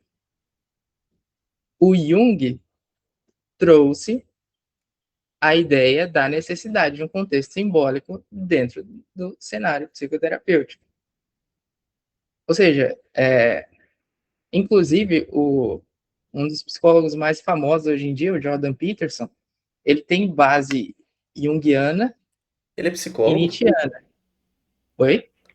Mentira. O quê? Sim. O Jordan Peterson não fazia ideia de que ele era psicólogo, cara. O Jordan Peterson é psicólogo. Ele era professor, né? Como é que se chama o título quando você já não é mais professor por anos de... Bom, ele está numa universidade lá do Canadá. Ele é tem aquele título de condecoração, né? Enfim. Mas o Jordan Peterson está envolvido em variação do Big Five, por exemplo. Ele criou um sistema lá de teste de personalidade baseado no Big Five. Né? Obviamente, essa é uma das, das conquistas dele, enfim. Mas o Jordan Peterson é junguiano e nietzschiano. As bases principais dele são essas, né? Nietzsche e Jung. Inclusive, tem um livro dele, um livro gigante, Mapa, Mapas do Significado. Eu ia falar o nome errado. Mapas do Significado, ele faz uma tese sobre a importância do simbolismo para a mente humana. Tipo tipo, entre aspas, tá? Aquele livro O Homem e Seus Símbolos, do Jung. Né? Não sei quantos já viram, já leram, enfim. Mas, voltando, o Frankl trouxe essa necessidade da religião, né? No cenário terapêutico. E eu vejo o seguinte, quando a gente pega uma faca grande, né? Você vê alguém segurando uma faca. Tá, tira essa imagem, mas quando alguém segura uma faca, para que essa faca vai servir? Né? Alguém consegue pensar? Não precisa responder, só fazer a reflexão. Depende, né? Assim no cru a gente não sabe, mas a religião ela pode ser vista metaforicamente como uma faca. Eu posso utilizar para cortar uma carne, eu posso utilizar para assassinar alguém, eu posso utilizar para defender alguém de um assassinato, eu posso fazer usos dessa ferramenta. E a religião, do ponto de vista humano, vamos colocar assim, é essa ferramenta. É como vocês utilizaram, por exemplo, o objeto muleta para trazer uma imagem à coisa. Né? Ela pode ser utilizada também para poder matar, ela pode ser utilizada para defender-se. Então, assim como a Isa falou com relação a regras, toda sociedade precisa de sistema moral. E eu realmente também não sei como seria se o nosso sistema moral não fosse cristão. Eu não faço ideia, eu não estou falando isso querendo induzir vocês a acharem que eu estou dizendo que seria pior. E também não quero dizer que seria melhor. Eu estou querendo dizer que eu realmente não faço ideia de como seria. Porque, por exemplo, a gente pode debater sobre como o cristianismo causou coisas ruins na nossa cultura. Assim como também pode debater como o Islã causa coisas ruins na cultura dos países islâmicos. Assim como a gente pode debater sobre como o ateísmo pode estar influenciando as taxas de suicídio em países cuja maioria é ateia ou não tem uma religião específica. Entende? Então, assim, eu realmente não sei como seria se não existissem essas coisas nesses lugares, sobretudo aqui, porque eu vivo aqui, estou inserido nessa cultura e conheço mais essa cultura do que outras. Então, eu não sei como seria. E, como a Mari falou, existem também coisas imprescindíveis que essa cultura cristã fez, como, por exemplo, a criação de hospitais, criação de orfanatos. Ah, mas existem coisas ruins dentro desses. Óbvio que existe, vai sempre existir. Né? Se fosse outra instituição que tivesse criado, também iria existir. Né? Eu entendo, quando se fala de religião, eu entendo o ataque específico à religião cristã, e eu entendo mais ainda quando o ataque específico vai à Igreja Católica. Por quê? Porque é o que está em evidência, é o que vem, vamos dizer, sobrevivendo ao longo dos anos. Quando a gente fala de religião cristã, o que mais vem à cabeça na hora de criticar, de atacar, é a Igreja Católica, porque dentre as religiões cristãs, é ela que se sobressai por conta de uma conta simples, por conta da quantidade de anos que existe. Né? Mas, enfim, eu entendo o ataque a isso e acho que é normal mesmo, deve se esperar. E aí, só que aí eu preciso dizer o seguinte: o problema que eu vejo quando uma instituição é tão grande e dura por tanto tempo é que no meio disso aí sempre vão existir dentro da própria instituição os problemas e as distorções. A quantidade de material literário dentro de um contexto de filosofia cristã é surreal, é muito grande. Então, por exemplo, dentro do próprio catolicismo, a gente vê autores falando sobre psicologia, falando sobre astrologia, falando sobre alquimia, falando sobre física. São conhecimentos muito abrangentes dentro de uma mesma filosofia, foram conhecimentos que foram criados. Quando a gente olha autores que a priori não fazem parte, né, ou pelo menos nunca militaram a respeito do cristianismo, como Newton, por exemplo, a gente vê que ele está inserido dentro da religião no sentido assim de ter algum fundamento naquilo. O Newton, o Einstein, enfim. O Nietzsche é o filósofo anticristão mais cristão que eu conheço. Eu falo do Nietzsche porque eu já li vários livros do Nietzsche, tá?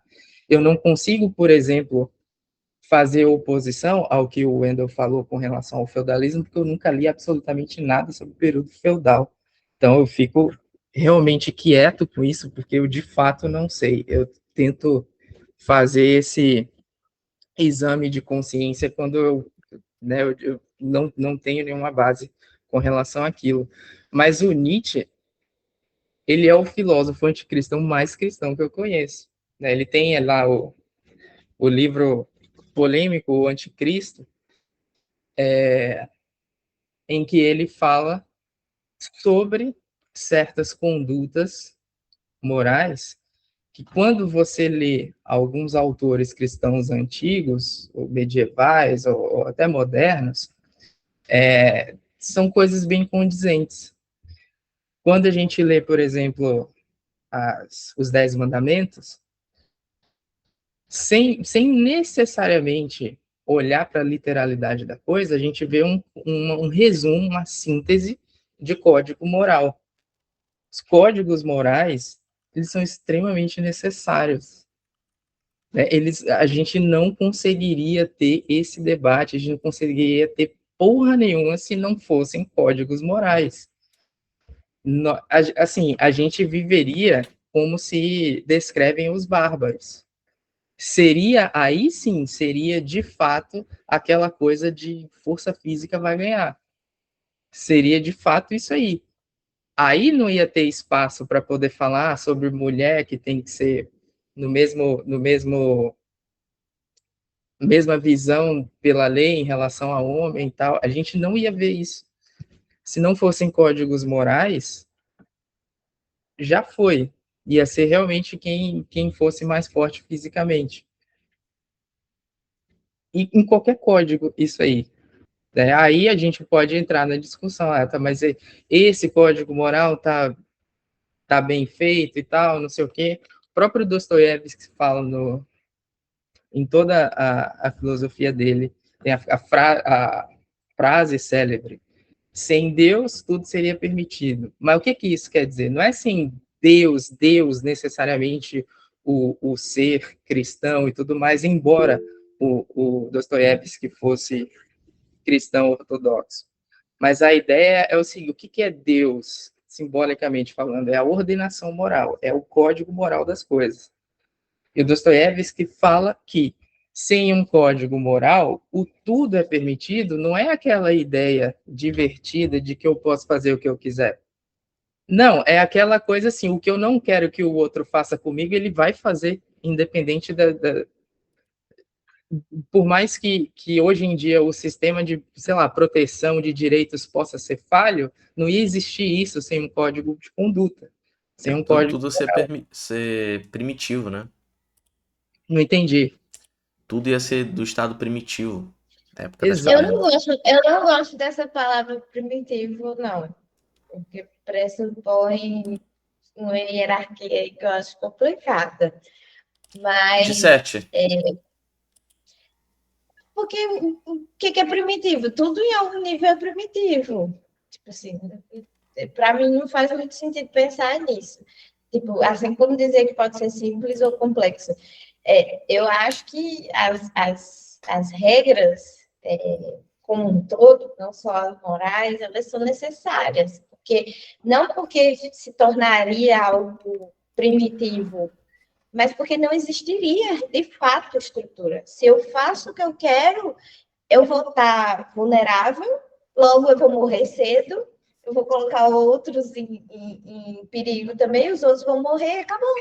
Né? Então, para que se perpetue a espécie, para que haja alimento para todos, para que haja a prosperidade, vamos dizer assim, a evolução da própria espécie, é necessário esse senso de comunidade. Só que para você usufruir do que é comunitário, você também tem que entregar algo, né? É uma relação de troca. Então, se você quer viver em sociedade, você precisa dar algo em troca. Então, você precisa se comportar de determinada maneira em que o seu comportamento gere consequências. Então, se você fere aquilo que é o código que mantém a sobrevivência daquela sociedade, você tem que sofrer uma consequência com relação àquilo. Né? E isso está, obviamente, baseado no que você, como comunidade, estabeleceu como códigos de conduta e regras. Vocês perceberam. Concordo, positivista, sei. Alguém quer pontuar alguma coisa?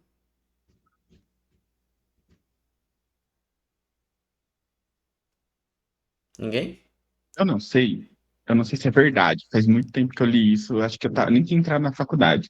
Uma vez procurando o significado do símbolo, né, que é o tridente da psicologia, e daí falava que era meio que as três bases do ser humano: corpo, a mente e a alma. E daí eu sempre brinco com as pessoas, falo assim, falar de religião, falar de espiritualidade é inevitável. Em algum momento vai surgir na nossa atuação. Seja que a pessoa ela é ateia e ela não acredita em nada, seja que ela acredita em várias coisas ou que ela segue uma religião. Então eu acho que são assuntos inerentes da existência humana, a gente questionar isso de, tipo, religião, o que vem depois, o que é o certo. E eu particularmente gosto muito disso, e não sei se eu suei um tanto quanto não aceito religião, religião é errado, não era minha intenção, mas sim, a minha crítica é sempre a estrutura, não a espiritualidade. Eu, inclusive, sempre incentivo os pacientes a ter uma relação positiva, seja ela qual for, né? Uma coisa que faça sentido para eles, independente de qual seja ela. E acho que esse é o ponto, né? Eu acho que entre formas, como foi dito aqui, a crítica sempre é talvez a estrutura e a forma como ela se expressa, né, dentro da sociedade, do que a pessoa acreditar ou deixar de acreditar. É, se a gente vai falar tipo, das pessoas terem liberdade de poder ser em que elas são, elas também têm que ter liberdade de acreditar no que lhe convém, no que te faz sentido, e isso tem que ser um direito sempre defendido, né, para as pessoas. E acho que é isso, só um disclaimer, se eu parecia, que é um assunto que me deixa um tanto quanto acalorado. Se eu passei essa sensação, não era o que eu queria. O Wendel me lembrou de um negócio que eu tava assim, com aquela coisa assim, mas eu não, será que eu terminei o que eu ia falar mesmo? Eu mesmo tava em dúvida. Mas falando sobre o papel do psicólogo, né, dentro dessa, do psicólogo clínico, eu quero dizer, dentro dessa ideia de religião, é que é o seguinte, eu vejo que a gente não pode interferir no sistema de crenças crenças eu quero dizer convicções, né? Não a ideia de crenças comportamentalmente falando, mas de convicções. Porque o sistema de convicções, Valores, né? de valores, de princípios, exatamente. Então, ao meu ver, inclusive tem um quadrinho muito legal chamado Terapia. Eu acho que o nome do autor é Rob Gordon, alguma coisa assim, ou eu posso estar enganado, mas o nome é Terapia. Eu li há muito tempo atrás. Ele me mostrou uma imagem, que nessa parte especificamente, se bem me lembro, não existe diálogo, mas ele me mostrou uma imagem que hoje em dia eu consigo ver com muita clareza.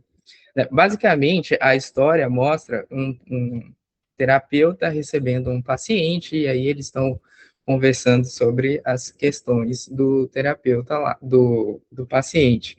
E aí, no final, o paciente, depois de ter explicado algumas coisas, falado sobre o universo dele próprio, né, do próprio paciente, comentou sobre uma música, alguma coisa assim, e no final foi embora e tal. E aí a cena final do quadrinho é o terapeuta indo para uma loja e tipo Americanas que tinham CDs lá para gente comprar e tudo mais. Exatamente. E aí o terapeuta entrava, né, nessa sessão de discos, pegava um disco e comprou para ouvir. O disco tinha a ver, se bem me lembro, tinha a ver com a música que o paciente mencionou. E eu vejo isso com uma coisa assim muito clara. Cara, você tem que adentrar no universo do paciente. Não importa o que seja, se você é contra, se você não conhece, mas você tem que mergulhar, porque é mergulhar na estrutura psíquica dele, em como a personalidade dele foi formada, está sendo formada, em todas as influências que ele trouxe na construção, exatamente. Todas as influências que ele trouxe na construção de vida dele. E ali inclui religião, né? Inclui princípios, inclui valores. Então, por exemplo, outra vez a gente estava falando sobre constelação, né? E tipo, não sei, não sei sobre o que eu acho em relação à constelação familiar, né? Nunca li nada. Até falei sobre onde eu acho que teve uma raiz que foi lá no Zonde, né? No psicólogo Zonde, a ideia do inconsciente familiar e tudo mais. Só que na prática da constelação eu não sei o que eu acho exatamente. Só que se eu não procurar saber quando o paciente traz, não só menciona, não é só mencionar, obviamente. Ah, eu fiz constelação uma vez e tudo mais. Mas quando o paciente traz que a constelação, ou o reiki, ou o tarô, ou a astrologia, trouxe para ele determinada influência e que aquilo, principalmente, impactou de um certo modo ali na vida dele, se eu não vou procurar saber, eu estou fora do processo terapêutico. Vai ficar uma parte muito importante aquém daquele negócio. Então, se o paciente não traz, ou se o paciente traz uma coisa de religião, porque eu gosto, eu gosto disso, ou eu sou viciado nisso e naquilo, só que eu quero viver uma vida cristã. Velho, assim, eu sei que tem psicólogos que são, como se fala a palavra?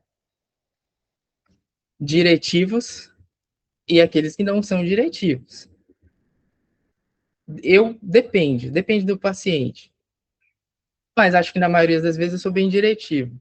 Então, assim, se o paciente é cristão, e aí fala, sou evangélico, sou católico, não importa. E eu sei algo daquela religião ali, eu sei o básico, ou eu vou procurar saber alguma coisa assim. E ele fala que ele tem uma certa conduta que ou ele não vê que aquilo está errado perante a própria visão dele, porque ele já trouxe a convicção de que ele quer seguir uma vida segundo aquela conduta moral, eu tenho que falar para ele, isso está errado dentro da tua própria visão. Ou você resolve você não ter mais essa, não querer agir mais sob esse código moral, ou você para com essa atitude. Você tem que conhecer. Então, a minha visão é essa: você tem que conhecer o sistema de crenças do paciente, o sistema de valores. É polêmico isso, né? Mas, ainda mais com relação à postura do terapeuta. Eu me considero uma psicóloga mais diretiva. Mas eu acho que isso tem total sentido, Kleber, assim, na análise do comportamento, a gente fala dos níveis de seleção. Eu sou muito chata, eu sou muito behaviorista. E o segundo nível, né, de seleção do comportamento é a história de vida, que é basicamente onde a gente vai trabalhar no processo terapêutico, né? Obviamente, considerando os outros níveis de seleção, que é a filogenia, a história, né, de evolução das características genéticas que compõem a nossa espécie humana, Homo sapiens, a história de vida daquele sujeito que é única, particular, idiosincrática. Então, do momento que a pessoa nasce até o dia que ela chega no teu consultório, tudo o que ela viveu, como ela interagiu com a cultura, com a estrutura familiar, com a estrutura religiosa, com os vizinhos, com a escola, tudo isso vai determinar como ela vê, como ela dá significado para o mundo e como isso vai refletir no corpo dela, no organismo dela, né? É a interação com o ambiente. E, obviamente, um pano de fundo para tudo isso é a cultura que a gente está inserida. Então, esse trabalho investigativo dentro do nosso trabalho, dentro da terapia, que é mergulhar dentro desse sistema mesmo do paciente, da história de vida dele, como ele enxerga o mundo. Obviamente, não tem como a gente tirar a nossa história, se despir da nossa história, das nossas crenças, mas é ter essa postura de entender o que é valoroso para ele e ajudá-lo no processo dele trazendo relevância para os valores dele. Por isso que eu gosto muito da ACT, né? Que às vezes a pessoa chega tão perdida na terapia que ela nem tem noção de quais são os valores dela, o que é inegociável para ela. E cabe muito a gente, assim, esse trabalho é maravilhoso. É nesse momento que eu me sinto, tipo assim, meu Deus, eu estou fazendo realmente o que eu amo. Que é quando eu vejo que o paciente está tipo assim, caramba, isso é valoroso para mim, isso é inegociável para mim, isso dá sentido à minha vida.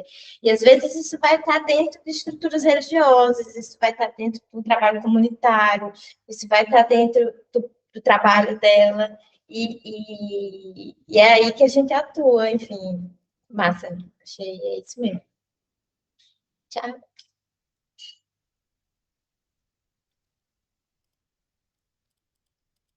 Então é isso, né? Fechamos por hoje. Obrigado pelo tempo de vocês. Gostei muito do nosso papo, inclusive. Acho que a gente foi bem produtivo, né? Tô com umas ideias legais aqui. Alguém quer pontuar alguma coisa? Posso finalizar a gravação até então? Beleza.